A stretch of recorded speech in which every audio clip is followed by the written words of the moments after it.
ലോകസ്ഥാപനത്തിനു മുമ്പേ നമുക്ക് വേണ്ടി രക്ഷാമാർഗം ഒരുക്കി വെച്ച പിതാവായ ദൈവത്തിന് ഞാൻ സ്തോത്രവും സ്തുതിയും പുകഴ്ചയും അർപ്പിക്കുന്നു. നമ്മുടെ രക്ഷയ്ക്ക് വേണ്ടി സ്വർഗം വിട്ട് തന്നെത്താൻ താഴ്ത്തിയ, ക്രൂശിലെ മരണത്തോളം പിതാവിനോട് അനുസരണമുള്ളവനായി നമുക്ക് അക്ഷയതയും ജീവനും നൽകിയ ദൈവപുത്രൻ യേശുക്രിസ്തുവിന്റെ നാമത്തിലുള്ള സ്നേഹ വന്ദനങ്ങളെ എല്ലാവർക്കും അറിയിക്കുന്നു. അവിടെവിടങ്ങളിലായി കർത്താവ് നമ്മെ പരിപാലിക്കുന്നതിനായിട്ട് സ്തോത്രം. ഒരാഴ്ച കൂടെ നമ്മെ വിട്ടുപോകുന്നു. ദൈവത്തിൻ്റെ പരിപാലനങ്ങൾക്കായി കർത്താവിനെ വാഴ്ത്തുകയാണ്. നമുക്കൊരുമിച്ച് ദൈവത്തിൻ്റെ വചനത്തിലേക്ക് പിന്നെയും നമ്മുടെ ശ്രദ്ധയെ തിരിക്കാം. നാം പഠിക്കുന്നത് ഓർമ്മയുണ്ടല്ലോ. വെളിപ്പാട് പുസ്തകം 20-ാം അധ്യായം 4-ാം വാക്യമാണ് പ്രധാനപ്പെട്ട ആധാരം. ന്യായവിധികൾ. അവിടെ പല ന്യായവിധികളെ കുറിച്ച് പറയുന്നില്ല എങ്കിലും നമ്മൾ അവിടുത്തെ ന്യായവിധി എന്ന വിഷയത്തെ വേറെയായിട്ട് എടുത്ത് പഠിക്കുന്നു എന്ന് മാത്രം. വിവിധ ന്യായവിധികളിൽ പ്രധാനപ്പെട്ട 5 ഭാവികാല ന്യായവിധികളെ കുറിച്ചാണ് നാം നോക്കുന്നത്. അതിൽ ആദ്യത്തേതാണ് നമ്മെ സംബന്ധിച്ച് ഏറ്റവും പ്രധാനം. അതാണ് വിശുദ്ധന്മാരുടെ ന്യായവിധി, അല്ലെങ്കിൽ പ്രവൃത്തികളുടെ ന്യായവിധി. അതിൽ നമ്മളിപ്പോൾ എത്തി നിൽക്കുന്നത് പ്രതിഫലം എന്ന വിഷയത്തിലാണ്. പ്രതിഫലം. റോമാലേഖനം 2-ാമത്തെ അധ്യായം 7-ാമത്തെ വാക്യം നമുക്ക് അതിനോടുള്ള ബന്ധത്തിൽ വായിച്ചുകൊണ്ട് മുൻപോട്ട് പോകാമല്ലോ. റോമൻസ് 2:7. നല്ല പ്രവൃത്തികൾക്ക് വേണ്ടാവുന്ന സ്ഥിരത പൂണ്ട് തേജസ്സും മാനവും അക്ഷതയും അന്വേഷിക്കുന്നവർക്ക് നിത്യജീവനും ചണ്ടും പൂണ്ടും സത്യം അനുസരിക്കാതെ അനീതി അനുസരിക്കുന്നവർക്ക് കോപവും ക്രോധവും കൊടുക്കും. റോമാലേഖനം 2-ാമത്തെ അധ്യായത്തിൽ വിവിധ ന്യായവിധികളുടെ പരാമർശമുണ്ട്. 9-10 ന്യായവിധികളെ കുറിച്ച് നമുക്ക് റോമർ 2-ാം അധ്യായത്തിൽ നിന്ന് പഠിക്കുവാനായിട്ട് സാധിക്കും. അത് നമ്മുടെ വിഷയം അല്ല ഇപ്പോൾ. എന്നാൽ ന്യായവിധിയുമായി ബന്ധപ്പെട്ട, പ്രതിഫലവുമായി ബന്ധപ്പെട്ട വിഷയം ഇവിടെ പ്രതിപാദിക്കുന്നു. 4-ാമത്തെ വാക്യത്തിൽ മാനസാന്തരത്തിനായി ദൈവം നമ്മോട് കാണിക്കുന്ന കരുണയുടെ കാലങ്ങളെക്കുറിച്ച് പറയുന്നു. അത് മനസ്സിലാക്കി മാനസാന്തരപ്പെടുന്നില്ലെങ്കിൽ എന്ത് സംഭവിക്കും എന്നുള്ളതിനെ കുറിച്ച് അടുത്ത 5-ാമത്തെ വാക്യത്തിൽ പരാമർശിക്കുന്നുണ്ട്. എന്നിട്ടാണ് 6-ാം വാക്യത്തിൽ പറഞ്ഞത്, ഓരോരുത്തന് അവനവന്റെ പ്രവൃത്തിക്ക് തക്ക പകരം ചെയ്യും. ഇപ്പൊ ന്യായവിധിയിലെ ഒരു പ്രധാന വിഷയമാണിത്. ഓരോരുത്തന് അവനവന്റെ പ്രവൃത്തിക്ക് തക്കത്. ഒരാളിന്റെ നീതി മറ്റൊരാളിന്റെ പേരിൽ കണക്കിടില്ല. ഒരാളിന്റെ പാപവും മറ്റൊരാളിന്റെ പേരിൽ കണക്കിടില്ല. That means judgment will be quite individual. തികച്ചും വ്യക്തിപരമാണ് ന്യായവിധി. തികച്ചും വ്യക്തിപരം. എന്നിട്ട് ഇവിടെ പറയുന്നു, നമ്മളിപ്പോൾ വായിച്ച 7-ഉം 8-ഉം വാക്യങ്ങൾ, നല്ല പ്രവൃത്തിക്ക് വേണ്ടുന്ന സ്ഥിരത പൂണ്ട് തേജസ്സും മാനവും അക്ഷയതയും അന്വേഷിക്കുന്നവർക്ക് നിത്യജീവൻ കൊടുക്കുന്നു. പിന്നെ ശാഠ്യം പൂണ്ട് സത്യമനുസരിക്കാതെ അനീതി അനുസരിക്കുന്നവർക്ക് കോപവും ക്രോധവും. അപ്പോൾ പ്രതിഫലങ്ങളിൽ നമുക്ക് ഏറ്റവും ആദ്യം ഇവിടെ നിന്നും മനസ്സിലാക്കാൻ പറ്റുന്നത് the first positive reward is eternal life. ഒന്നാമത്തെ പോസിറ്റീവായ പ്രതിഫലം, സകാരാത്മകമായ പ്രതിഫലം, അതാണ് ഇവിടെ നമ്മൾ കാണുന്ന നിത്യജീവൻ. നിത്യജീവനെ ആത്മരക്ഷ എന്ന അർത്ഥത്തിലും നാം കാണുന്നുണ്ട്. രക്ഷ, സാൽവേഷൻ എന്ന നിലയിലും നമുക്കതിനെ കാണുവാനായിട്ട് സാധിക്കും. പത്രോസ് അപ്പോസ്തലൻ അക്കാര്യം പറയുന്നു. 1-ാമത്തെ ലേഖനം 1-ാം അധ്യായം 9-ാമത്തെ വാക്യം ഏറ്റവും കൂടെ ചേർത്ത് വായിച്ചു, എന്നാലേ അത് മൊത്തം കിട്ടത്തുള്ളൂ. First Peter 1:8 and 9. അവനെ നിങ്ങൾ കണ്ടിട്ടില്ലെങ്കിലും സ്നേഹിക്കുന്നു, ഇപ്പോൾ കാണാതെ വിശ്വസിച്ചും കൊണ്ട് നിങ്ങളുടെ വിശ്വാസത്തിന്റെ അന്തമായ ആത്മരക്ഷ പ്രാപിക്കുകയും പറഞ്ഞു തീരാത്തതും മഹിമയുള്ളതുമായ സന്തോഷത്തോടെ ആനന്ദിക്കുകയും ചെയ്യുന്നു. സ്തോത്രം. നിങ്ങളുടെ വിശ്വാസത്തിന്റെ അന്തമായ ആത്മരക്ഷ, നിത്യജീവൻ, ആത്മരക്ഷ എന്നൊക്കെ നമുക്ക് ഈ അനുഭവത്തെ വിളിക്കാം. നമുക്കിതറിയാവുന്നത് കൊണ്ട് കൂടുതൽ വിശദീകരിക്കുന്നില്ല. നിത്യജീവൻ, ഈ നിത്യജീവൻ എന്ന് പറയുന്നത് both or is the salvation or this eternal life is both a current reality and a future hope. ഇത് രണ്ടുമാണ് ഇവിടെ നാം വായിക്കുന്നത്. Okay, eternal life, it's the ultimate promise we have, or it's a present assurance. ഇത് വർത്തമാനകാലത്തിൽ നമുക്ക് ലഭിച്ചിരിക്കുന്ന ഒരു ശക്തമായ ഉറപ്പാണ്. സ്തോത്രം. ഇതിന് രണ്ട് വശങ്ങളുമുണ്ട്. വർത്തമാനകാല വശവുമുണ്ട്, ഭാവികാല വശവുമുണ്ട്. ഇവിടെ നമ്മൾ വായിച്ചത് നമുക്ക് നിത്യജീവൻ കർത്താവ് തരും, അല്ലെങ്കിൽ നമുക്ക് നിത്യജീവൻ ലഭിക്കും എന്നാണ്. എന്നാൽ 1 യോഹന്നാൻ 5:13 പറയുന്നത് നിങ്ങൾക്ക് നിത്യജീവൻ ഉണ്ടെന്ന് നിങ്ങൾ അറിയുവാൻ ഞാൻ ഇത് നിങ്ങൾക്ക് എഴുതുന്നു. 1 John 5:13, you should know that you have eternal life. So it's a present assurance and reality. ഇപ്പോൾ തന്നെ നമുക്ക് ഈ നിത്യജീവനെ അനുഭവിക്കുവാൻ സാധിക്കും. അപ്പോൾ തന്നെ അതിൻ്റെ കൺസ്യൂമേഷൻ, അതിൻ്റെ ഫുൾഫിൽമെന്റ്, പൂർണ്ണത, തികവ് ഭാവിയിലാണ് ഉണ്ടാകുന്നത്. അപ്പോൾ നിത്യജീവൻ എന്താണെന്ന് നമ്മൾ നേരത്തെ നിർവചിച്ചിട്ടുണ്ട്, ഓർമ്മ കാണും എന്ന് ഞാൻ കരുതുന്നു. സ്തോത്രം. നിത്യജീവൻ ഓർമ്മയുണ്ടോ ആർക്കെങ്കിലും? ഞങ്ങളുടെ കൊച്ചു ചർച്ചിലും ഞാൻ ആവർത്തിച്ച് പറഞ്ഞിട്ടുണ്ട്, നമ്മുടെ ക്ലാസ്സിലും ആവർത്തിച്ച് പറഞ്ഞിട്ടുണ്ട്.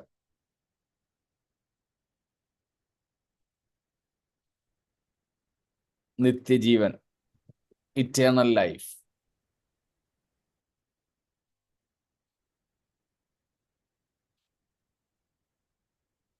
To know Jesus Christ and his Father. ഒരർത്ഥത്തിൽ അത് ശരിയാണ്. John 17:3, Jesus said to the Father. പിതാവായ ദൈവത്തോട് പ്രാർത്ഥിക്കുമ്പോൾ കർത്താവ് തന്നെ പറഞ്ഞ കാര്യമാണ് ഷേർലി സിസ്റ്റർ പറഞ്ഞത്. ഏക സത്യ ദൈവമായ നിന്നെയും നീ അയച്ച ക്രിസ്തുവേശുവിനെയും അറിയുന്നതു തന്നെ നിത്യജീവൻ ആകുന്നു. Certainly. അറിയുക, അവിടുത്തെ അറിവ് നമ്മൾ കണ്ടിട്ടുണ്ട്. സ്തോത്രം. ഇന്റലക്ച്വൽ, ബുദ്ധിപരമായ അറിവല്ല. എക്സ്പീരിയൻഷ്യൽ, അനുഭവിച്ച് അറിയുന്ന. Relational. Yes, Annie sister, you are now right. സ്തോത്രം. Yes, of course, റീന മാമി. അപ്പം യേശുക്രിസ്തു പറഞ്ഞത് പിതാവായ ദൈവത്തെയും പുത്രനായ ക്രിസ്തുവിനെയും അറിയുന്നത് തന്നെ, എന്ന് വെച്ചാൽ ആ കർത്താവുമായുള്ള അഭേദ്യമായ ബന്ധമാണ് നിത്യജീവൻ. An embedded experience.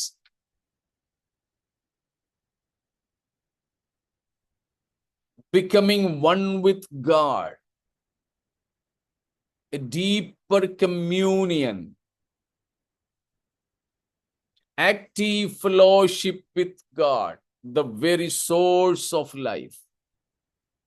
ജീവന്റെ ഉറവിടമായ ദൈവത്തോടുള്ള അഭേദ്യമായ ബന്ധം, ആഴത്തിലുള്ള ബന്ധം, വ്യക്തിപരമായ കൂട്ടായ്മ, ഇതൊക്കെയാണ് നിത്യജീവൻ.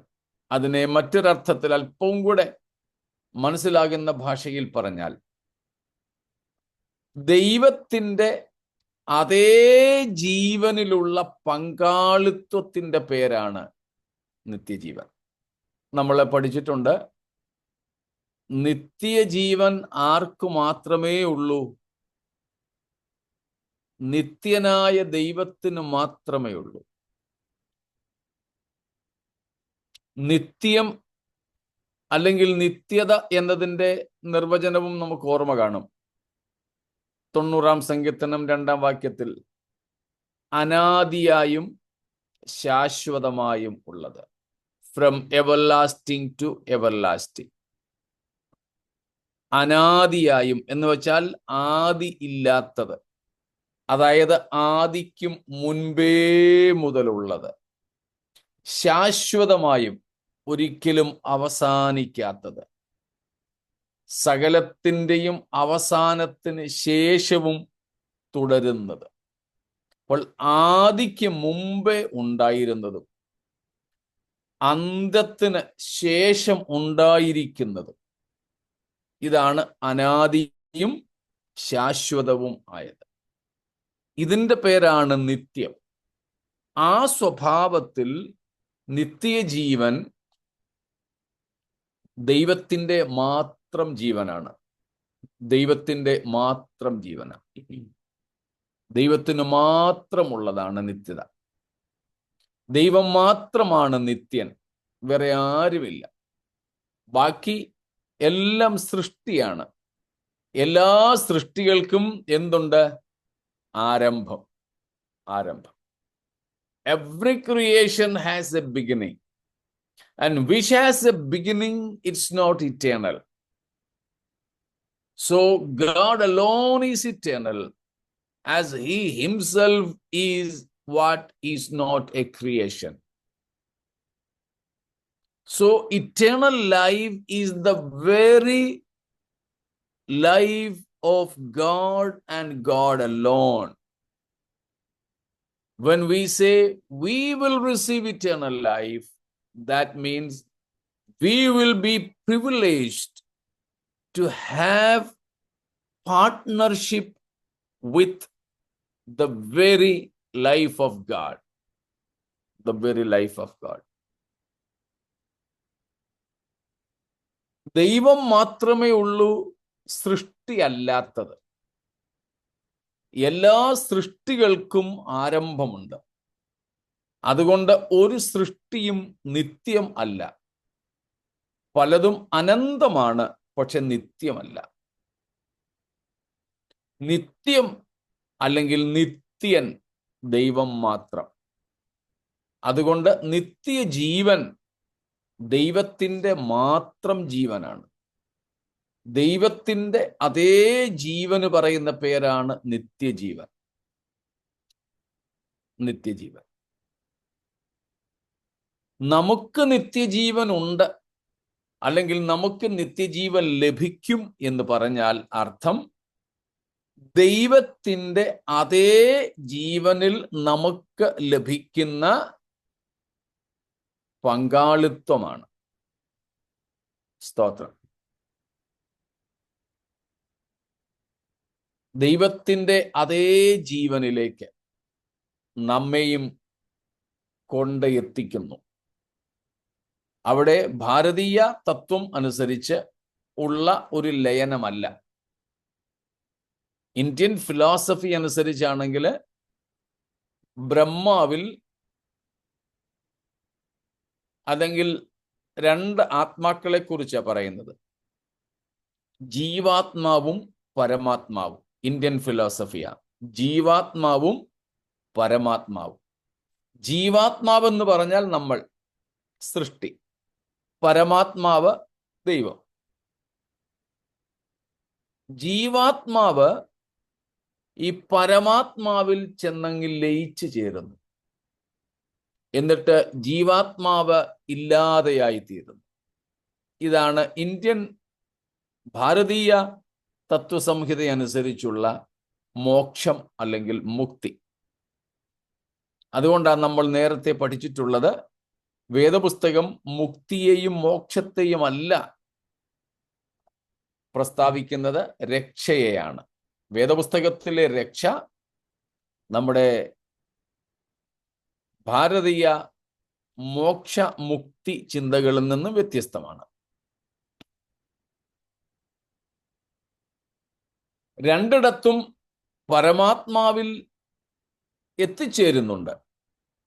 പക്ഷേ ഭാരതീയ തത്വസംഹിത അനുസരിച്ച് ജീവാത്മാവ് പിന്നെ ഇല്ല. പരമാത്മാവിലങ്ങ് ലയിച്ച് അസ്തിത്വമില്ലാതെയായിത്തീരുന്നു.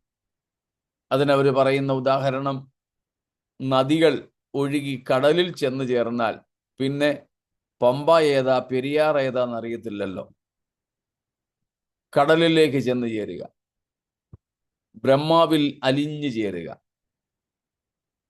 എന്നാൽ വേദപുസ്തകം പറയുന്ന ലയനം അല്ലെങ്കിൽ കൂട്ടായ്മ, ലയനം എന്ന പദവും അവിടെ അത്ര ശരിയല്ല. കൂട്ടായ്മ, ദൈവത്തോടൊപ്പം നാം ആയിരിക്കും. ദൈവത്തോടൊപ്പം നാം ആയിരിക്കും.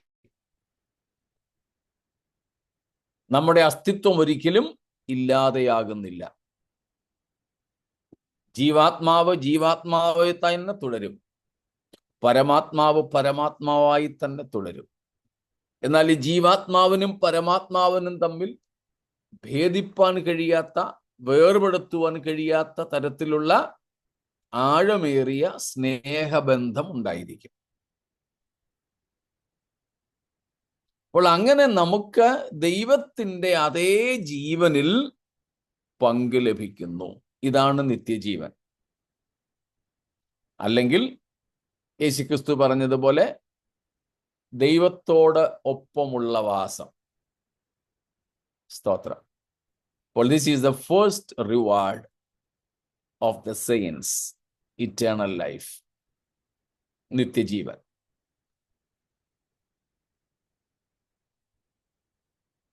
സ്തോത്രം.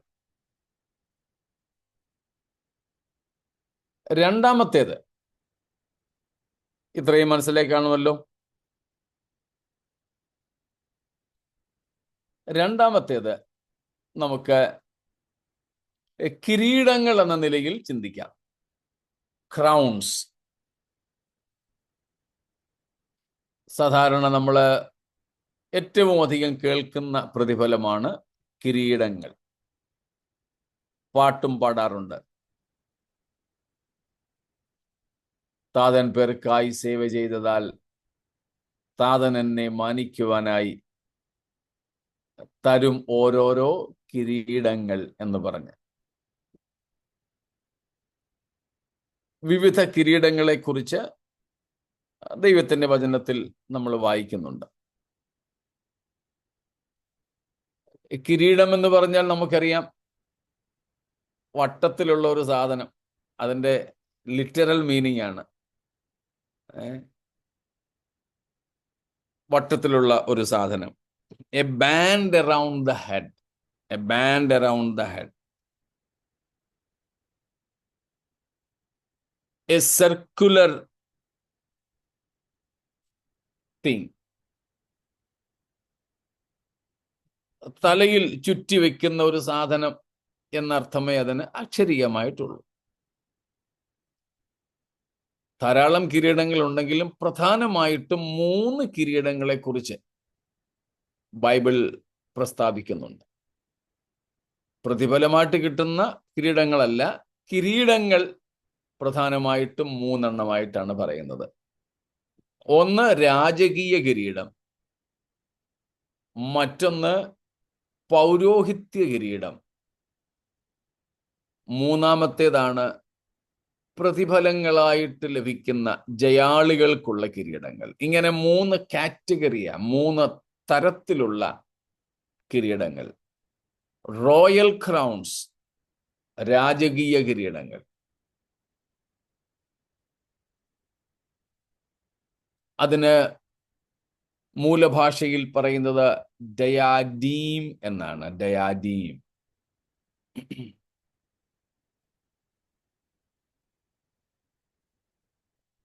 ഡയാഡീമ എന്നും പറയും. ഡയാഡീമ, DIADLONGE,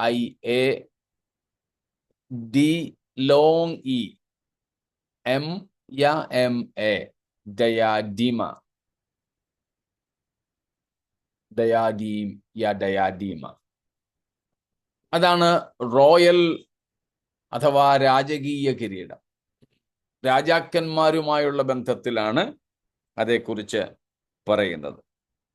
രാജാക്കന്മാരുമായുള്ള ബന്ധത്തിലാണ്. നമ്മളിപ്പോൾ പഠിച്ചുകൊണ്ടിരിക്കുന്ന വെളിപ്പാട് പുസ്തകത്തിനകത്ത് നാം അതേപ്പറ്റി പ്രധാനമായും 3 പേർക്ക് ഈ ഡയാഡീമ ഉള്ളതായിട്ട് കാണുന്നുണ്ട്. For the dragon, Antichrist or the beast, and Christ.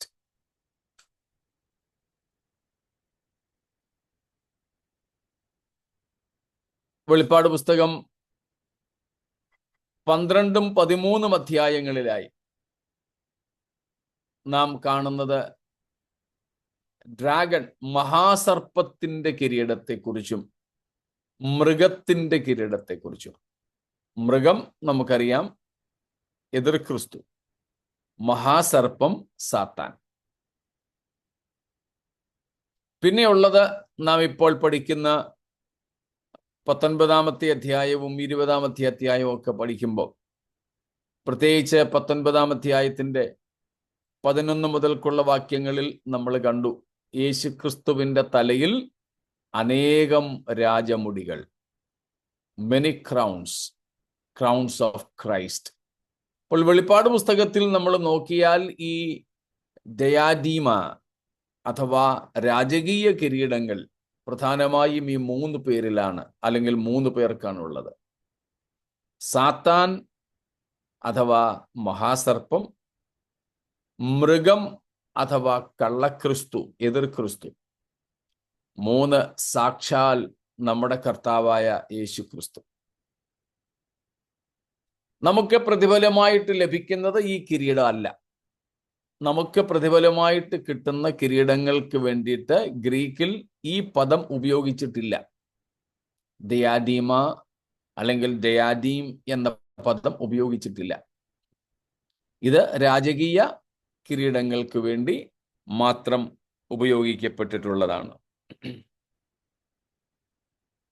Symbol of royal dignity, രാജകീയ പദവിയുടെ അടയാളമായിട്ടാണ് അത് പറയപ്പെടുന്നത് അഥവാ കാണപ്പെടുന്നത്.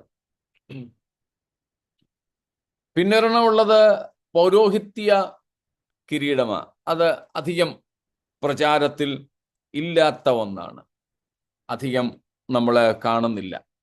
പ്രീസ്ലി കിരീടങ്ങളെ കുറിച്ച് പഴയ നിയമത്തിലും നമുക്കതിനെ കുറിച്ച് കാണാം. നെറ്റിപ്പട്ടം മഹാപുരോഹിതൻ വെക്കുന്നതിനെ കുറിച്ചൊക്കെ നമ്മൾ കാണുന്നുണ്ട്. പിന്നെ ഒന്ന് പ്രധാനമായിട്ടും ഉള്ളതാണ് നമ്മുടെ വിഷയവുമായിട്ട് ബന്ധപ്പെട്ടുള്ളത്, സ്റ്റിഫനോസ് എന്നുള്ളത്. അത് നമ്മൾ നേരത്തെ ചിന്തിച്ചിട്ടുള്ളതാണല്ലോ. സ്റ്റിഫനോസ്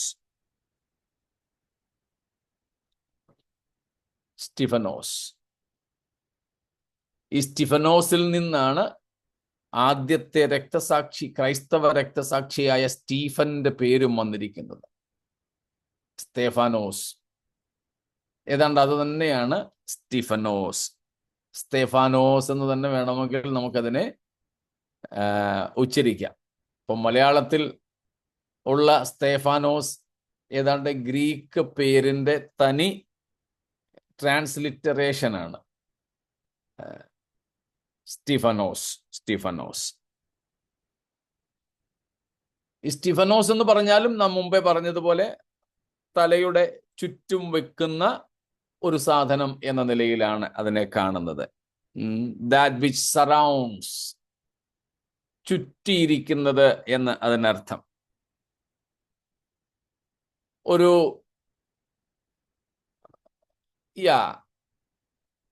as a whole or a crowd.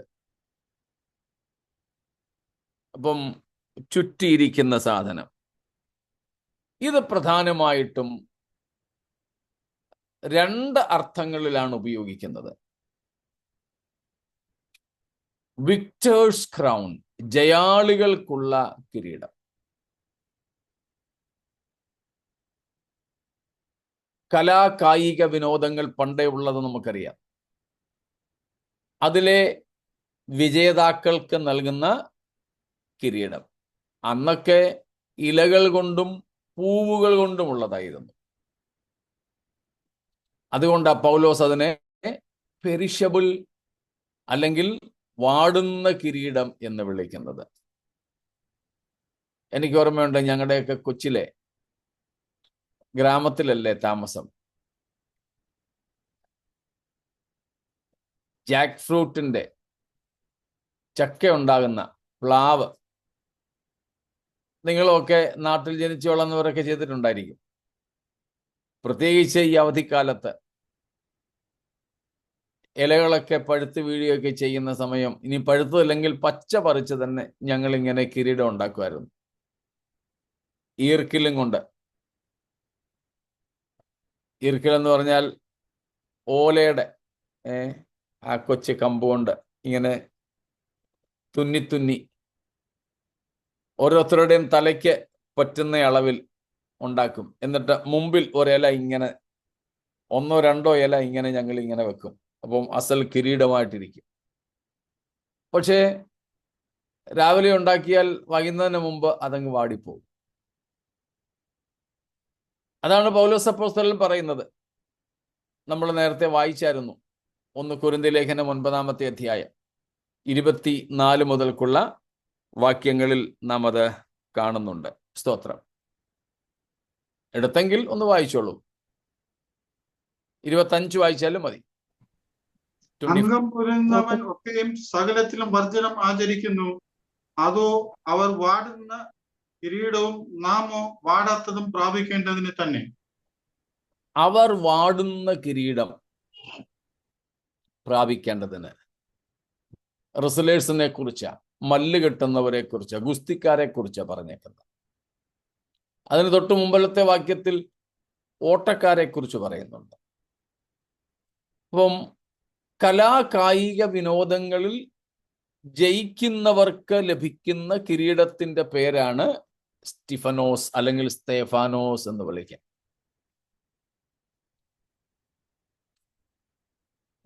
ജയിക്കുന്നവർക്ക് ലഭിക്കുന്നത്. അക്കാലങ്ങളിൽ ഇലകളും പൂവുകളും ഒക്കെ കൊണ്ടായിരുന്നു. അത് വാടിപ്പോകും. ഇപ്പോഴൊക്കെ ഞങ്ങളും ചിലയിടത്തൊക്കെ ചെല്ലുമ്പം, പ്രത്യേകിച്ച് നോർത്ത് ഇന്ത്യയിൽ, ഇന്നിപ്പം കേരളത്തിലൊക്കെ ആയിട്ടുണ്ട്, എന്നാലും അത്ര വ്യാപകമല്ല. നമ്മൾ പണ്ടൊരിക്കൽ ആ കാര്യത്തെക്കുറിച്ച് സംസാരിച്ചായിരുന്നു. നമ്മുടെ ചോദ്യോത്തര വേളയിലും എനിക്ക് തോന്നുന്നു നമ്മൾ സംസാരിച്ചതാണ്. വടക്കേന്ത്യയിലൊക്കെ പലയിടത്തും മീറ്റിങ്ങുകൾക്ക് ചെല്ലുമ്പം കൊച്ചു കൊച്ചു മീറ്റിങ്ങുകളായാലും അവര് ചിലരാണെങ്കിൽ പൂവ് കൊണ്ടുതരും, ചിലർ ബൊക്ക തരും, വിലയുള്ള നല്ല പൈസ കൊടുത്ത് കാശ് കൊടുത്ത് വാങ്ങുന്ന നല്ല ബൊക്കയൊക്കെ കൊണ്ടുതരും. 2-3 ദിവസത്തേക്ക് മീറ്റിങ്ങുകളായിരിക്കും. നമ്മളത് മേടിച്ചിട്ട് അവിടെ വെച്ചേക്കും. അപ്പൊ അതിനെ സംഘാടകർ എന്നിട്ട് പറയും, ഫാസ്റ്റ് ഇത് വെച്ചോ. ചേച്ചി 3 ദിവസം എന്തിനാ ഞാൻ വെക്കുന്നേ, വീട്ടിൽ കൊണ്ടുപോവാ. അപ്പോഴത്തേക്കിന് ഇത് ഉണങ്ങി കരിഞ്ഞ് പോകും. അടുത്ത ദിവസം രാവിലത്തേക്ക് ചിലപ്പോൾ ഇരിക്കും. ചിലതൊക്കെ ആണെങ്കിൽ സ്പോഞ്ച് ഉണ്ട്, സ്പോഞ്ച് പിന്നെ വെള്ളം ഒഴിച്ചു കൊടുത്തോണ്ടിരിക്കണം. യാത്ര ചെയ്യുമ്പോൾ ഒന്നും കൊണ്ടുപോകാനൊക്കത്തില്ല, വാടിപ്പോവും, അട്ടുപോകും. അതിനിപ്പം മാലയായിട്ടായാലും കിരീടമായിട്ടായാലും ഒക്കെ ഇത്രേ ഉള്ളൂ, വാടുന്ന കിരീടം. ഇപ്പൊ ജയാളികൾക്ക് ലഭിക്കുന്ന കിരീടമാണ്. A symbol of triumph, victors crowns, ജയാളികൾക്കുള്ളത്. മറ്റൊന്നുണ്ട്, ഇത് തന്നെ, as a token of public honour. As a token of public honour. മത്സരങ്ങളിലൊന്നും പങ്കെടുത്തിട്ടല്ല, പക്ഷേ ഓരോരുത്തർക്ക് ലഭിച്ച നേട്ടങ്ങൾ, achievements, acknowledging each one's or everyone's achievements and giving something to honor him as a token of honor. ഇപ്പൊ തന്നെ നമ്മുടെ യുദ്ധം നടക്കായിരുന്നല്ലോ. അതിൽ ചിലരെയൊക്കെ പരസ്യമായിട്ട് ആദരിക്കും, മാനിക്കും.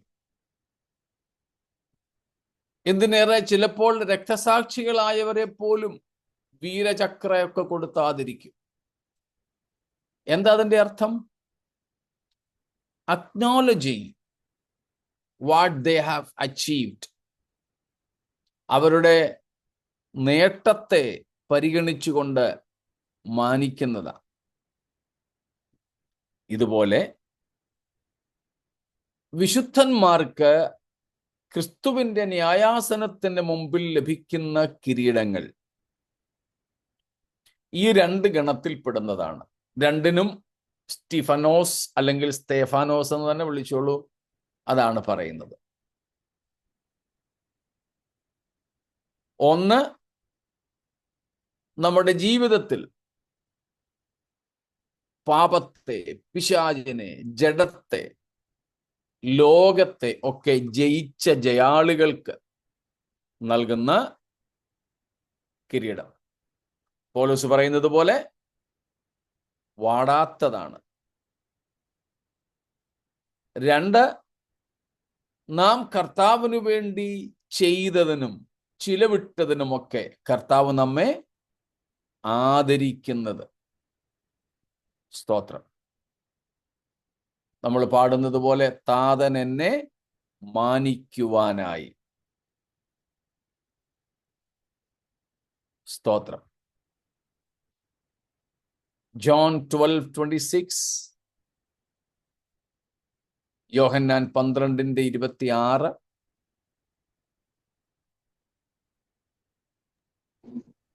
എനിക്ക് ശുശ്രൂഷ ചെയ്യുന്നവൻ എന്നെ അനുഗമിക്കട്ടെ, ഞാൻ ഇരിക്കുന്നിടത്ത് എന്റെ ശുശ്രൂഷക്കാരനും ഇരിക്കും. എനിക്ക് ശുശ്രൂഷ ചെയ്യുന്നവനെ പിതാവ് മാനിക്കും. പിതാവ് മാനിക്കും. എങ്ങനെ മാനിക്കുമെന്ന് നമുക്കറിയില്ല, പക്ഷെ മാനിക്കുവാനുള്ള ഒരു രീതി ഇതാണ്: കിരീടങ്ങൾ നൽകി. ഇങ്ങനെ എന്തെങ്കിലും നമുക്ക് നൽകിക്കൊണ്ടായിരിക്കും മാനിക്കുന്നത്. എന്ത് തരുന്നു എന്നുള്ളത് വിഷയമല്ല.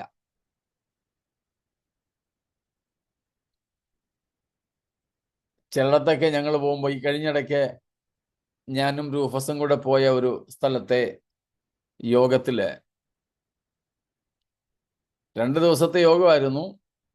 2 ദിവസവും ആൾക്കാരെ സ്വാഗതം ചെയ്യുന്നു, മാനിക്കുന്നു. യോഗം തീർന്ന് ആശീർവാദമൊക്കെ കഴിഞ്ഞപ്പോഴും സംഘാടകൻ വിളിച്ചു പറഞ്ഞു, നമ്മുടെ പോലീസ് സാഹിബന്മാര് ഇവിടെ വന്നിട്ടുണ്ട്,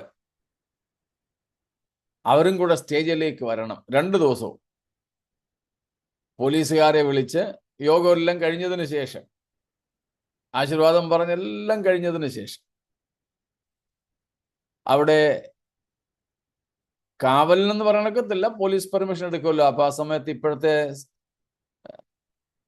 സന്ദർഭം അനുസരിച്ച് സ്റ്റേഷനിൽ നിന്ന് അവരുടെ ഉത്തരവാദിത്വം എന്ന നിലയിൽ 2 പോലീസുകാരെ വിടും. അങ്ങനെ വന്നവരെ ഏറ്റവും ഒടുവിൽ വിളിച്ച് ഒരു ഷോളും ഇടിപ്പിച്ച് 2 പൂവും കൊടുത്തു. ആദ്യത്തെ ദിവസം ഞങ്ങൾ എല്ലാവരും ചെയ്തു. ഒരു 10-30 പേരോളം ഉണ്ടായിരുന്നു. പക്ഷേ പൂവുണ്ടായിരുന്നത്, ബൊക്ക ഉണ്ടായിരുന്നത് 10-12 ഉള്ളൂ. അപ്പൊ തന്നു കഴിഞ്ഞ് പിന്നെയും ആൾക്കാർ ഇങ്ങനെ വാങ്ങാൻ നിൽക്കുക. സംഘാടകൻ നിന്ന് പേര് വിളിച്ചുകൊണ്ടിരിക്കുക. ഒടുവിൽ ഞങ്ങളുടെയൊക്കെ അടുത്ത് വന്നിട്ട് പറഞ്ഞു, ഇതിങ്ങ് എടുത്തോട്ടെ, അവർക്ക് കൊടുത്തിട്ട് പിന്നെ തരാം. ഞങ്ങളുടെ കയ്യിൽ നിന്ന് എടുത്തുകൊണ്ട് പോയി പിന്നെ വന്നവർക്ക് കൊടുത്തു. കൊടുത്തവർ അതുകൊണ്ട് പോകാൻ നേരം അപ്പുറത്ത് നിന്നിട്ട് പറഞ്ഞു, ഇതിങ്ങ് തന്നേക്കാൻ. മേടിച്ച് തിരിച്ചുകൂടെ കൊണ്ടുവച്ചു. ഇത് തിരിച്ചു കൊടുക്കേണ്ടി വന്നിട്ടും ആർക്കും പ്രയാസം തോന്നിയില്ല. കാരണം പൊതുജനത്തിന്റെ മുമ്പിൽ വെച്ച് കടം മേടിച്ചതാണെങ്കിലും ഒന്ന് തന്നല്ലോ. അപ്പൊ എന്ത് കിട്ടുന്നു എന്നുള്ളതല്ല, എന്തെങ്കിലും തന്ന് മാനിക്കുക എന്നുള്ളതാണ്. ഇനി ഒന്നും അല്ലെങ്കിൽ പരസ്യമായിട്ട് പേരെന്ന് വിളിച്ചു പറഞ്ഞാൽ മതി. അപ്പൊ എങ്ങനെയും മാനിക്കട്ടെ. ഏതായാലും ഇവിടെ പറയുന്ന ഈ കിരീടം സ്റ്റീഫാനോസ്, അത് ദൈവം തൻ്റെ സേവകരെ, തനിക്ക് ശുശ്രൂഷ ചെയ്തവരെ മാനിക്കുന്നതിന് വേണ്ടി കൊടുക്കുന്നതാണ്, ആദരിക്കുന്നതിന് വേണ്ടി കൊടുക്കുന്നതാണ്. അവിടെ 1-2 പേരൊന്നും അല്ലല്ലോ. ത്രിയേക ദൈവം, എണ്ണമറ്റ ദൂതന്മാർ, അതുപോലെ എണ്ണമറ്റ വിശുദ്ധന്മാർ. മുമ്പേ നമ്മൾ പാട്ടിൽ പാടിയതുപോലെ ദൈവവും ഉണ്ടവിടെ, എല്ലാ ദൂതരും ഉണ്ടവിടെ, എല്ലാ ശുദ്ധരും ഉണ്ടവിടെ. അപ്പൊ ത്രിയേക ദൈവവും സകല ദൂതന്മാരും സകല വിശുദ്ധന്മാരുമുള്ള ഒരു സദസ്സിലാണ് ദൈവം ഇത് തൻ്റെ വിശ്വസ്തരായ വേലക്കാർക്ക് നൽകുന്നത്. അപ്പോൾ ജയാളികൾക്കും 2 കർത്താവിനെ സേവിച്ചവർക്ക് ആദരിക്കുന്നതിന് വേണ്ടിയും നൽകപ്പെടുന്ന കിരീടത്തിന്റെ പേരാണ് ഈ സ്റ്റീഫാനോസ്. സ്തോത്രം. അതാണ് ജയാളികളുടെ കിരീടം, രാജാക്കന്മാരുടെ കിരീടമല്ല. അതാണ് നമുക്ക് നോക്കേണ്ടത്. സ്തോത്രം. ഇതാണ് നമുക്ക് നോക്കേണ്ടത്. അതിലേക്ക് നമ്മൾ വരുന്നതിന് മുമ്പ് ഒരെണ്ണത്തിൻ്റെയും കൂടെ പേര് പറഞ്ഞിട്ടങ്ങ് പോയേക്കാം. മറ്റൊരു കിരീടത്തിന്റെ പേരുണ്ട്. ആർക്കേലും ഓർമ്മ വരുന്നുണ്ടോ? ബൈബിളിൽ നിന്നുള്ളതാ. ജീവകിരീടം. എന്തോ സിസ്റ്ററെ കേട്ടില്ല? ജീവകിരീടം അല്ല, അല്ല. അതെല്ലാം ഇപ്പൊ പറഞ്ഞ ഗണത്തിൽ വരുന്ന, അതിലേക്ക് നമ്മൾ വരുന്നതേ ഉള്ളൂ. പ്രശംസാ കിരീടം അല്ലല്ല, അതല്ല ഈ ഗണത്തിൽ പെടുന്നതാ. നീതിയുടെ അല്ല, അതല്ല ഇതിനകത്ത് വരുന്നതാ. മുൾക്കിരീടം, മുൾക്കിരീടം, crown of thorns, crown of thorns, മുൾക്കിരീടം. അക്കാൻതാനിയോസ് എന്ന് പറയും.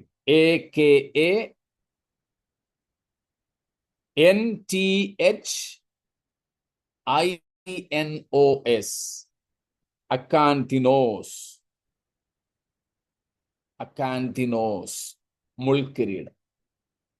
അത് പ്രതിഫലവുമായിട്ട് ബന്ധമൊന്നും ഇല്ലാത്തതാണ്. കിരീടത്തിന്റെ കാര്യം പറഞ്ഞപ്പോൾ ഒരറിവിലേക്ക് പറഞ്ഞു എന്ന് മാത്രമേ ഉള്ളൂ. അപ്പൊ ഇങ്ങനെ നമ്മള് പ്രധാനമായിട്ടും 4 കിരീടങ്ങൾ എന്ന നിലയിൽ കണ്ടു.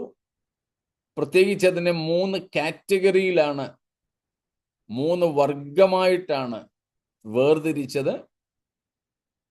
പുരോഹിതന്മാരുടേത്, രാജാക്കന്മാരുടേത്, പിന്നെ ജയാളികളുടേത്. നമ്മൾ അതിൽ ജയാളികളുടേത് ആണ് എടുത്ത് പഠിക്കുവാനായിട്ട് പോകുന്നത്.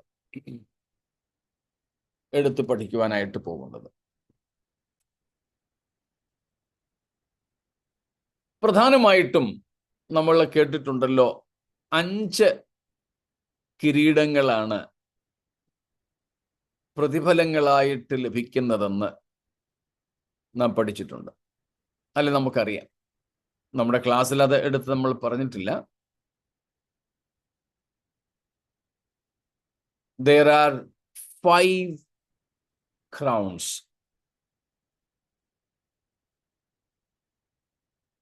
given for the saints. 5 കിരീടങ്ങളെ കുറിച്ചാണ് പൊതുവെ നാം കാണുന്നത്. സ്തോത്രം.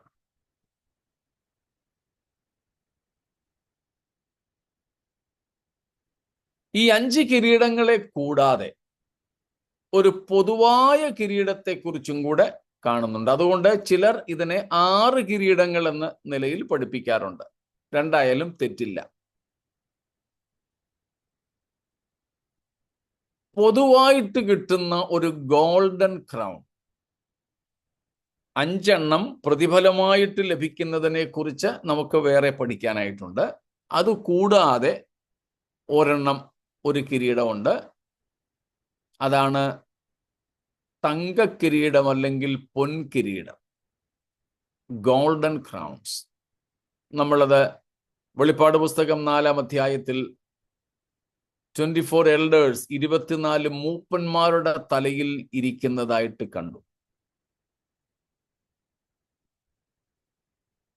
അങ്ങനെ 1+5 എന്ന നിലയിലാണ് മനസ്സിലാക്കുന്നത്. ഈ പൊതുവായ പൊൻകിരീടവും പ്രതിഫലങ്ങളായിട്ട് ലഭിക്കുന്ന മറ്റ് 5 കിരീടങ്ങൾ മനസ്സിലാക്കാൻ സാധിക്കുന്നത്, ഈ പൊൻകിരീടം സകല വിശുദ്ധന്മാർക്കും പൊതുവായി ലഭിക്കുന്നു എന്നുള്ളതാണ്.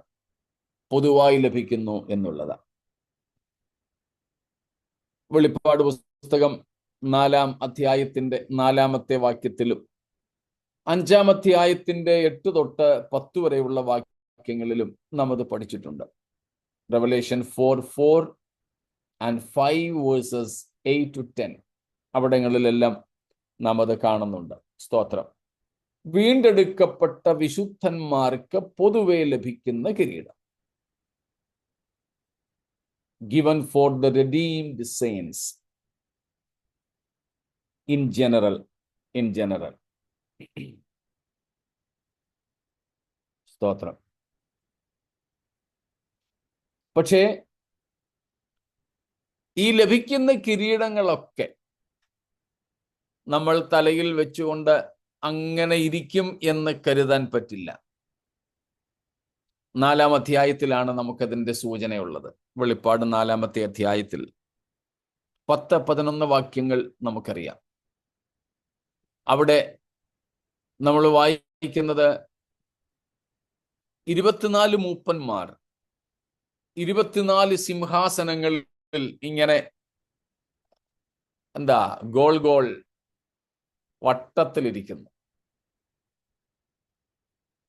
വട്ടത്തിലിരിക്കുന്നെന്ന് വേണം മനസ്സിലാക്കാൻ. കാരണം മറ്റൊരാൾ നടുവിൽ ഇരിക്കുന്നു എന്ന് നാം കാണുന്നു. അപ്പോൾ പിതാവായ ദൈവത്തിന്റെ സിംഹാസനം, ആ സിംഹാസനത്തിന് ചുറ്റും 24 സിംഹാസനങ്ങൾ. ആ 24 സിംഹാസനങ്ങളിൽ ഇരിക്കുന്ന 24 മൂപ്പന്മാർ വെള്ള നിലയങ്കിയൊക്കെ ധരിച്ചവരാണ്. സിംഹാസനങ്ങളിലാണ് ഇരിപ്പ്. അവരുടെ തലയിൽ പൊൻകിരീടം. അവിടെ തന്നെ നമുക്ക് 4 ജീവികളെ കാണാം. 4 creatures. രൂപകൾ എന്ന നിലയിൽ നമുക്ക് അവരെ പൊതുവെ മനസ്സിലാക്കാം. അവർ 24 മണിക്കൂറും സിംഹാസനത്തിലിരിക്കുന്ന ദൈവത്തെ വാഴ്ത്തുകയാണ്. ദൈവത്തെ ഇങ്ങനെ സ്തുതിച്ചുകൊണ്ടിരിക്കുക. പരിശുദ്ധൻ, പരിശുദ്ധൻ, പരിശുദ്ധൻ എന്ന്. ദൈവത്തിന്റെ പരിശുദ്ധിയെക്കുറിച്ച് ഈ 4 ജീവികൾ എപ്പോഴും പാടുകയാണ്. ദൈവത്തിന് മഹത്വം കൊടുക്കുകയാണ്. സ്തോത്രം. അവർ ദൈവത്തിന് മഹത്വം കൊടുക്കുമ്പോഴൊക്കെ ഈ സിംഹാസനങ്ങളിൽ ഇരിക്കുന്ന മൂപ്പന്മാർ എന്ത് ചെയ്യുന്നെന്ന്, അവർ സിംഹാസനങ്ങളിൽ നിന്നും ഇറങ്ങി നടുവിലെ സിംഹാസനത്തിൽ ഇരിക്കുന്ന ദൈവത്തിന്റെ പാദങ്ങളിൽ കവിണ്ണ് വീഴുന്നു, സാഷ്ടാംഗം പ്രണമിക്കുന്നു. എന്നിട്ട് അവരുടെ തലയിൽ ഇരിക്കുന്ന പൊൻകിരീടങ്ങൾ എടുത്ത് നടുവിലെ സിംഹാസനസ്ഥനായ ദൈവത്തിന്റെ കാൽക്കൽ അർപ്പിക്കുന്നു. എന്നിട്ട് ദൈവത്തോട് അവർ ഏറ്റുപറയുന്നു, അങ്ങാണ് ഇതിനൊക്കെ യോഗ്യൻ. അപ്പോൾ പൊതുവെ വീണ്ടെടുക്കപ്പെട്ടവർക്ക് ലഭിക്കുന്ന പൊൻകിരീടം, സ്തോത്രം, പൊൻകിരീടം. അത് കൂടാതെയാണ് മറ്റ് 5 കിരീടങ്ങളെ കുറിച്ചുള്ളത്. ആ 5 കിരീടങ്ങളെ കുറിച്ച് നമ്മളൊക്കെ ധാരാളം കേട്ടിട്ടുണ്ടായിരിക്കാം. കേട്ടിട്ടില്ലാത്തവർ ആരെങ്കിലും കാണുമോ എന്ന് എനിക്ക് അറിയില്ല. എന്നാലും അങ്ങ് പറഞ്ഞു വിടുക. നിങ്ങൾ തന്നെ 2-3 എണ്ണത്തിന്റെ പേര് ഇപ്പൊ തന്നെ പറഞ്ഞായിരുന്നു. അപ്പോൾ നമുക്ക് അത്യാവശ്യം അതിനെക്കുറിച്ചൊക്കെ അറിവുണ്ട്. അതുകൊണ്ട് കൂടുതൽ വിശദീകരിക്കാതെ അവിടെ നിന്നും അങ്ങ് പോകാം. അങ്ങനെ നമുക്ക് ലഭിക്കുന്ന കിരീടങ്ങളിൽ ഒന്നാമത്തേത് the crown of joy or the crown of rejoicing, പ്രശംസാ കിരീടം. പ്രശംസാ കിരീടം. Okay, very good. നേരത്തെ നമ്മൾ ഇതിനെക്കുറിച്ച് പറഞ്ഞിരുന്നു അല്ലേ? സ്തോത്രം.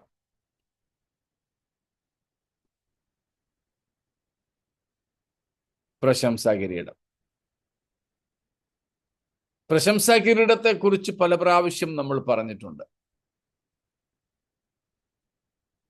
1 തെസലോനിക്ക ലേഖനം 2:19-20 വാക്യങ്ങളിൽ നാം കാണുന്നുണ്ട്.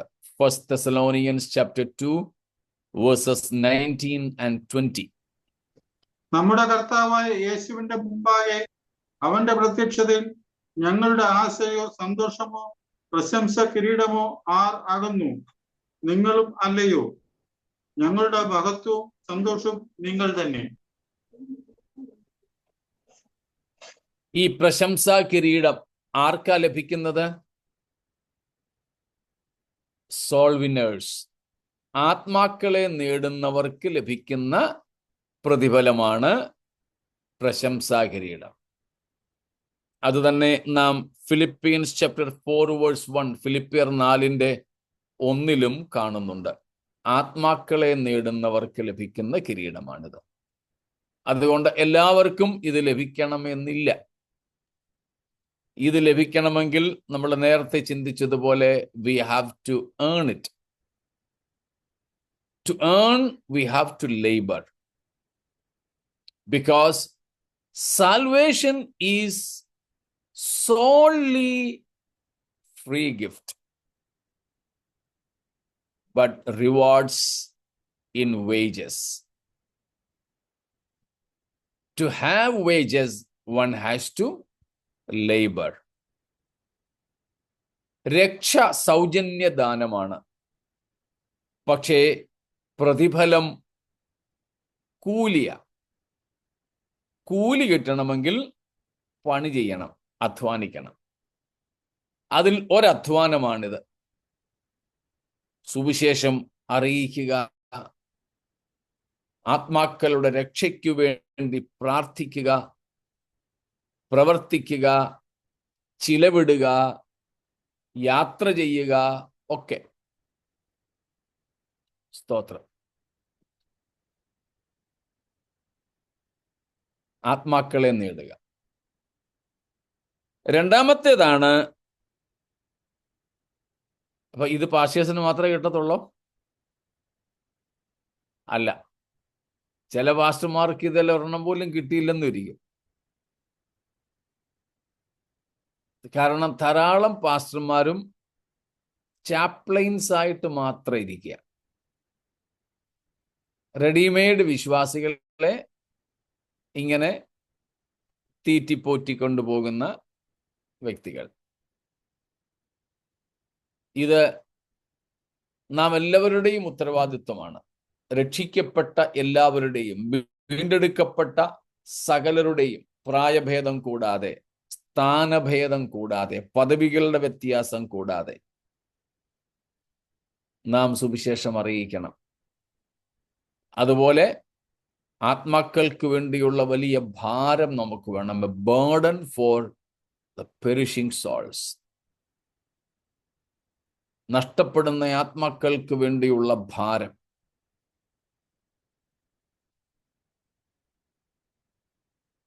A travailing prayer for the salvation of people. പ്രസവവേദനയോടെയുള്ള പ്രാർത്ഥന ആവശ്യമുണ്ട് ആത്മാക്കളുടെ രക്ഷയ്ക്ക് വേണ്ടി.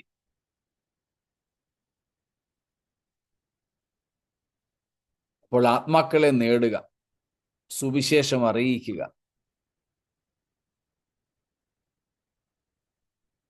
നഷ്ടപ്പെടുന്നവരെ ഓർത്ത് ഭാരപ്പെടുക, പ്രസവവേദനയോടെ നശിച്ചു പോകുന്നവർ രക്ഷിക്കപ്പെടാൻ വേണ്ടി പ്രാർത്ഥിക്കുക. Sacrificially giving for the salvation of people. ത്യാഗോജ്വലമായി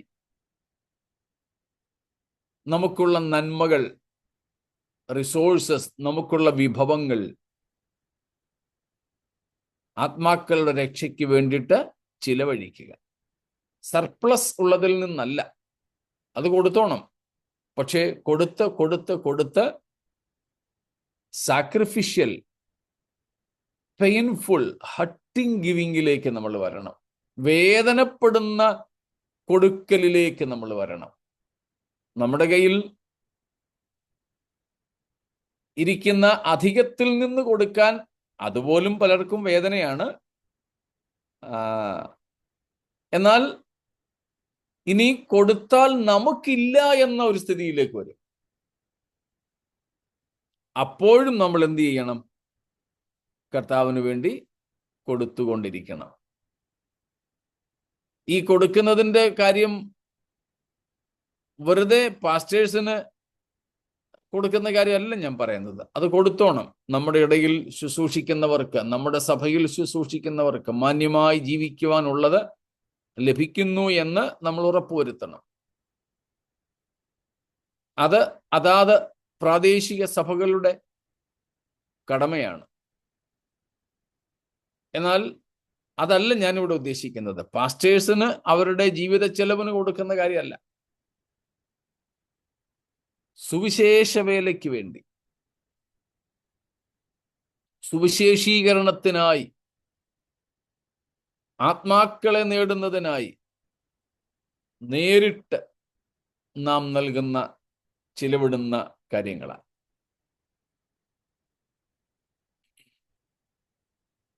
അപ്പം ഈ കൂട്ടർക്കൊക്കെ ലഭിക്കുന്ന കിരീടമാണ്, പ്രതിഫലമാണ് പ്രശംസാ കിരീടം. ഞാൻ പ്രാർത്ഥിച്ചതുകൊണ്ട്, എൻ്റെ പ്രാർത്ഥനയുടെ ഫലമായി ദൈവം എവിടെയെങ്കിലും ആരെങ്കിലും രക്ഷിക്കുന്നെങ്കിൽ എനിക്കറിയത്തില്ലായിരിക്കും, അങ്ങ് ചെല്ലുമ്പോഴേ അറിയാവും. ഞാൻ കൊടുത്ത പണം കൊണ്ട് ഒരാൾ സുവിശേഷം പറഞ്ഞു രക്ഷിക്കപ്പെട്ടെങ്കിൽ എൻ്റെ പേരിൽ എഴുതിയിട്ടുണ്ട്, ഷെയർ എനിക്കുണ്ട് അവിടെ, എനിക്കറിയത്തില്ല. അപ്പം ആ നിലകളിൽ അവിടെ ചെല്ലുമ്പോഴേ നമുക്കറിയാവൂ ആരൊക്കെ നാം നിമിത്തം രക്ഷയിലേക്ക് വന്നിട്ടുണ്ടെന്ന്. സ്തോത്രം. അപ്പോൾ ആത്മാക്കളെ നേടാൻ നമ്മൾ ആവോളം ഒരുങ്ങുക. രണ്ടാമത്തേതാണ് the crown imperishable, incorruptible crown. നമ്മൾ മുമ്പേ വായിച്ച 1 കൊരിന്ത്യർ 9:25 വാക്യത്തിലുണ്ട്, അവരോ വാടുന്നതും നമ്മൾ വാടാത്തതുമായ കിരീടം. വാടാത്ത കിരീടം, ഇംപെരിഷബിൾ ക്രൗൺ. ആർക്കത് ലഭിക്കുന്നത്? For all overcomers. For the overcomers, yes, for the victors. ജയാളികൾക്ക് ലഭിക്കുന്ന കിരീടമാണത്, ജയാളികൾക്ക്. മുമ്പേ നമ്മൾ കണ്ടതുപോലെ ക്രിസ്തീയ ജീവിതത്തെ പൗലോസ് അപ്പോസ്തലൻ പലതിനോട് ഉപമിക്കുന്നുണ്ട്. നമ്മൾ നേരത്തെ 3-4 ദിവസം മുമ്പ് അക്കാര്യം ഞാൻ പറഞ്ഞിരുന്നു. അതിൽ ഒന്നാണ് കായിക വിനോദങ്ങൾ. വിനോദങ്ങൾ എന്നല്ല, കായിക എന്താണ് പറയുന്നത്, മത്സരങ്ങൾ എന്നൊക്കെ പറയാം. ഇവിടെ തന്നെ 1 കൊരിന്ത്യർ 9:24 മുതൽക്കുള്ള വാക്യങ്ങളിൽ പൗലോസ് പറയുന്നത് അതാണ്. ഓട്ടക്കളത്തിൽ ഓടുന്നവർ, മറ്റൊന്ന് ഗോതയിൽ മല്ല് പിടിക്കുന്നവർ,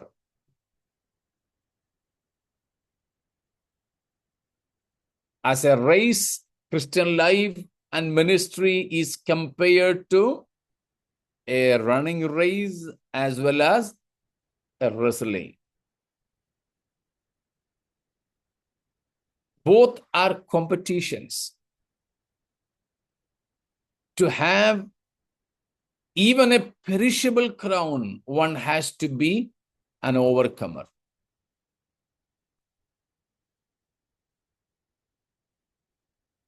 ക്രിസ്തീയ ജീവിതം ഓട്ടം എന്ന നിലയിൽ ആരെയും തോൽപ്പിക്കാൻ ഓടുന്ന ഓട്ടമല്ലത്, പക്ഷേ ജയിക്കാൻ വേണ്ടി മാത്രം ഓടുന്ന ഓട്ടമാണ്. നമ്മൾ ജയിച്ചെന്ന് വിചാരിച്ച വേറൊരാള് തോൽക്കത്തില്ല.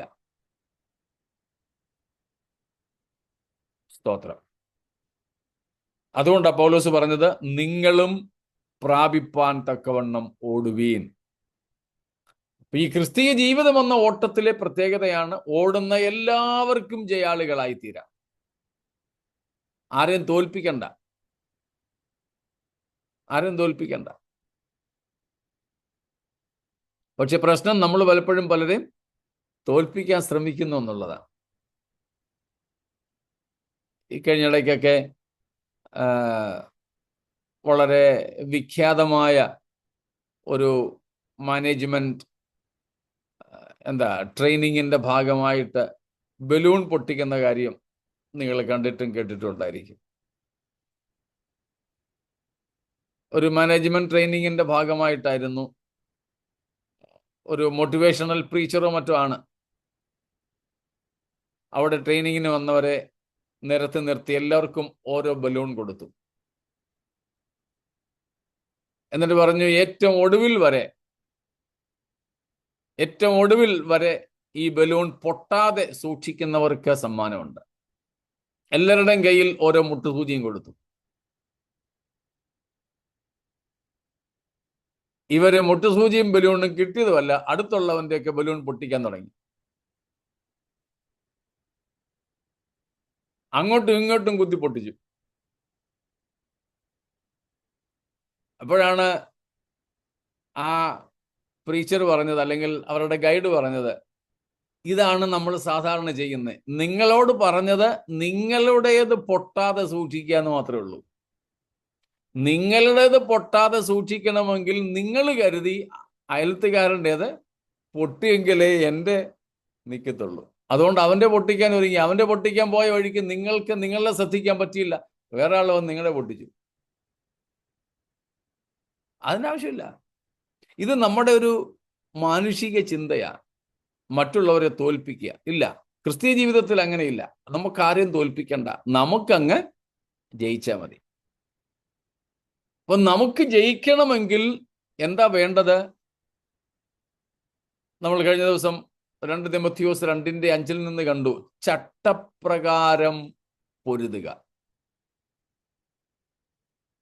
If we run the race or we wrestle in the ring as per the law or lawfully, we can succeed and we can overcome.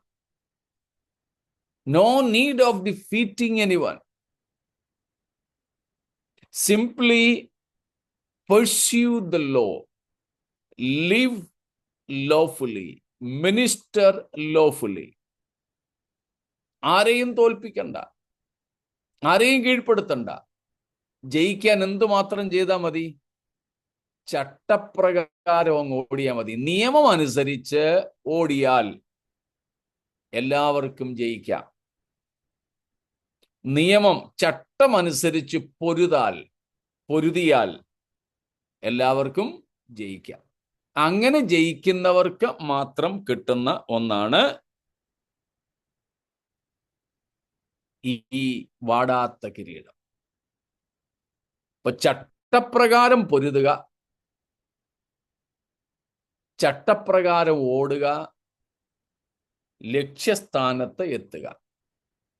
അതാ പൗലോസ് ഫിലിപ്പിയർ 3:14 പറയുന്നത്, പിൻപിലുള്ളതിനെ മറന്ന് മുൻപിലുള്ളതിന് വേണ്ടി ആഞ്ഞും കൊണ്ട് ക്രിസ്തുവേശുവിൽ ദൈവത്തിന്റെ പരമവിളിയുടെ വിരുദ്ധനായി ലാക്കിലേക്ക് ഓടുന്നു. എന്താ ലാക്ക് എന്ന് പറഞ്ഞാൽ?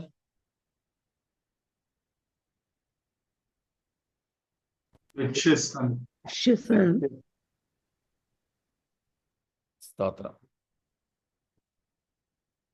ലാക്ക്, വിരുദ്ധ, 2 പദങ്ങൾ അവിടെയുള്ളത്.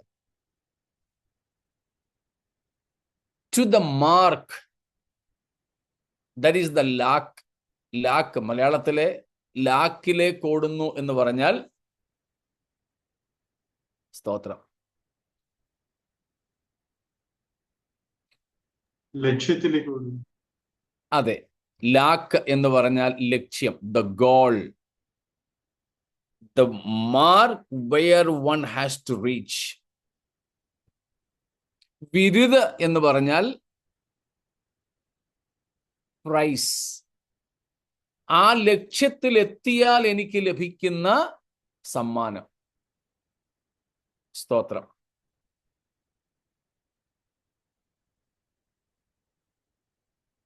Praise God. എനിക്ക് ഓർമ്മയുണ്ട്, കുറച്ച് വർഷങ്ങൾക്ക് മുമ്പ്, എനിക്കൊന്ന് 17 തോന്നുന്നു, ഡോക്ടർ സാജുവിന്റെ ചർച്ചിൽ ഒരാഴ്ചത്തെ മീറ്റിംഗ് ഉണ്ടായിരുന്നു.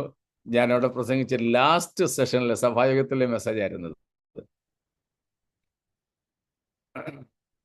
ലാക്കും വിരുദും. സ്തോത്രം.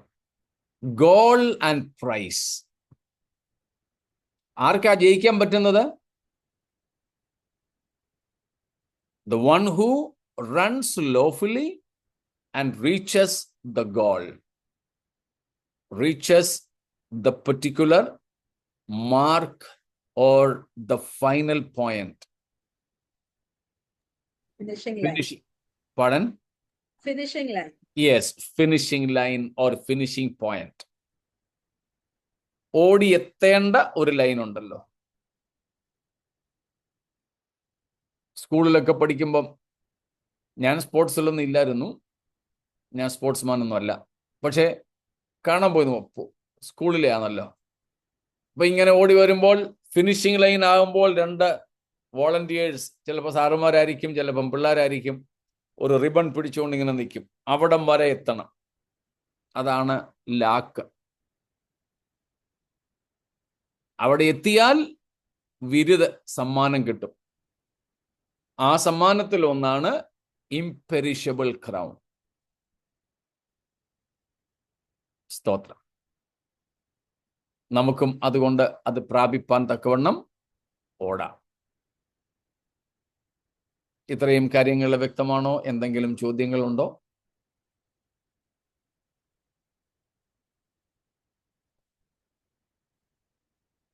ഇല്ല എങ്കിൽ നമുക്കും ജയാളികളാകുവാൻ വേണ്ടി ഓടാം, ആത്മാക്കളെ നേടാം. നമ്മുടെ കർത്താവിന്റെ വരവിൽ ക്രിസ്തു തന്നെ നമ്മുടെ ലക്ഷ്യമായി ക്രിസ്തുവിനെ തന്നെ പ്രാപിപ്പാൻ നമ്മുടെ ജീവിതത്തെ നമുക്ക് സമർപ്പിക്കാം.